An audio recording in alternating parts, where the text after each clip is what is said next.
সুপ্রিয় দর্শক, আশা করছি সবাই ভালো আছেন।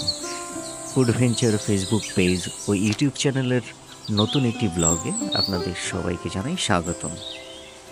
এমন সুন্দর ও স্নিগ্ধ একটি সকালের শুভ্র আলোয় আলোকিত হোক আপনাদের আগামী, এই প্রত্যাশা রাখছি। আমাদের এই ফুড ভেঞ্চার ফেসবুক পেজ ও ইউটিউব চ্যানেলের মাধ্যমে আমরা চেষ্টা করব বর্তমানের ইট কাঠের ভিড়ে হারিয়ে যাওয়া গ্রাম বাংলার জনজীবনের পুরনো রান্নাঘরের তৈজস ও রান্নার প্রক্রিয়া সম্পর্কে আপনাদের ধারণা দিতে, প্রতিদিন নতুন নতুন প্রাকৃতিক পরিবেশের সৌন্দর্য উপস্থাপন করতে, আর নতুন নতুন কিছু রেসিপির মাধ্যমে সুস্বাদু রান্নার ভিডিও তুলে ধরতে। আশা করছি সকলে আমাদের পেজ ও ইউটিউব চ্যানেলটি লাইক, ফলো ও সাবস্ক্রাইব করে নতুন নতুন বিষয়বস্তু কিংবা কন্টেন্ট তৈরিতে উৎসাহ দিয়ে যাবেন। সবাইকে আন্তরিক ধন্যবাদ।